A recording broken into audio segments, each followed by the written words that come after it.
students, hope you are all fine in this pandemic condition. This is Sir Hafiz Haris Ahmed of the next lecture linear momentum के साथ हाजिर। सबसे पहले तो देखें, कोई भी फिज़िकल कॉन्सेप्ट लेने के लिए हमें जो है वो बेसिक उसकी जानना बहुत ज़रूरी होती है। तो linear momentum, what is momentum? सोचें कि एक प्लेयर जो है वो हिट करता है एक बेसबॉल को, या इसके अलावा कोई भी बॉडी मूव कर रही होती है, तो हम उसके लिए काइनेमेटिक्स इस्तेमाल करते हैं, यानी न्यूटन लॉस। और न्यूटन लॉस एक्चुअली हमें बताता है कि इफ़ेक्ट ऑफ फोर्स से जो मोशन हो रही होती है। तो जब कोई बैट बॉल से हिट होता है तो वहाँ पे कोलिजन आती है। तो कोलिजन आना, टकराव होना, एक्चुअली वहाँ पे मोमेंटम का कॉन्सेप्ट डेवलप होता है। तो भाई मोमेंटम होती क्या है? Momentum describes an object's motion. Momentum किसी भी ऑब्जेक्ट की मोशन को डिस्क्राइब करती है। To describe and duration of a collision we must first start with a new concept. अब जब हम फोर्स और कोलिजन की बात करते हैं तो हमें एक कॉन्सेप्ट देखना होता है, और वो क्या होता है? मोमेंटम का। यानी मोमेंटम एक्चुअली क्या होती है? किसी भी क्वांटिटी में मौजूद मोशन और मोशन की जो तादाद होती है वो कहलाती है मोमेंटम। किसी भी क्वांटिटी के अंदर मौजूद मोशन की तादाद। अब मोशन की तादाद दो चीज़ों के ऊपर बेस कर रही होती है। एक तो उस बॉडी का मास और दूसरी उस बॉडी की velocity.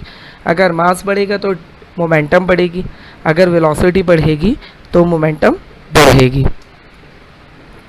Momentum is a vector quantity. Obviously momentum एक वेक्टर क्वांटिटी है। अच्छा भाई, अगर ये वेक्टर क्वांटिटी है तो इसकी डायरेक्शन क्या होगी? सवाल ये है। तो इसकी डायरेक्शन एक्चुअली वो डायरेक्शन होती है जो वेलोसिटी की डायरेक्शन होती है। और ऐसा यूनिट मोमेंटम का क्या होता है? किलोग्राम इंटू मीटर पर सेकेंड। कंजर्वेशन ऑफ मोमेंटम, मैंने आपको अभी बताया कि मोमेंटम एक्चुअली डिस्क्राइब कर रही होती है दो बॉडीज़ के टकराव को, यानी कि कार का टकरा जाना, भागते हुए फुटबॉलर्स का टकरा जाना, यह मोमेंटम बताती है, यानी कि टकराव होना दो बॉडीज़ का। अब हम देखते हैं कि एक्चुअली मोमेंटम कंजर्वेशन से कहाँ यूज़ हो रही होती है, यानी कोलिजन पर। तो जब कोलिजन होती है तो एक्चुअली वहाँ पे क्या होता है? वहाँ ट्रांसफरिंग हो रही होती है फोर्स की, वहाँ ट्रांसफरिंग हो रही होती है एनर्जीज़ की। Let's say you might conserve water or fossils fuel. For example, हम पानी को, जब पानी ऊपर से आता है पहाड़ों से, तो वो जब ज़मीन पे आके टकराते हैं तो हम उसकी एनर्जी को स्टोर करके और इलेक्ट्रिसिटी जनरेट करते हैं। फॉसिल्स की कंजर्वेशन को हम यूज़ कर रहे होते हैं। अच्छा भाई, यानी फिज़िकल साइंस के अंदर कंजर्वेशन के बहुत ख़ास मायने होते हैं। कंजर्वेशन साइंस के अंदर तीन चीज़ों के लिए यूज़ होती है। First one conservation of mass, second one conservation of momentum, and third one is conservation of energy. ठीक है, तो इसका रूल क्या होता है कंजर्वेशन का? An amount that is conserved is the same amount after an event as it was before. यानी actually conservation क्या होती है कि जो चीज़ पहले थी वही चीज़ बाद में होगी, अपनी मकदार चेंज नहीं करेगी, स्टेट्स चेंज हो जाएंगी। जैसे मिसाल के तौर पे वाटर एनर्जी कन्वर्ट हो रही थी इलेक्ट्रिकल एनर्जी में, लेकिन एनर्जीज की तादाद दोनों टाइम पे सेम थी, टकराने से पहले भी, टकराने के बाद भी।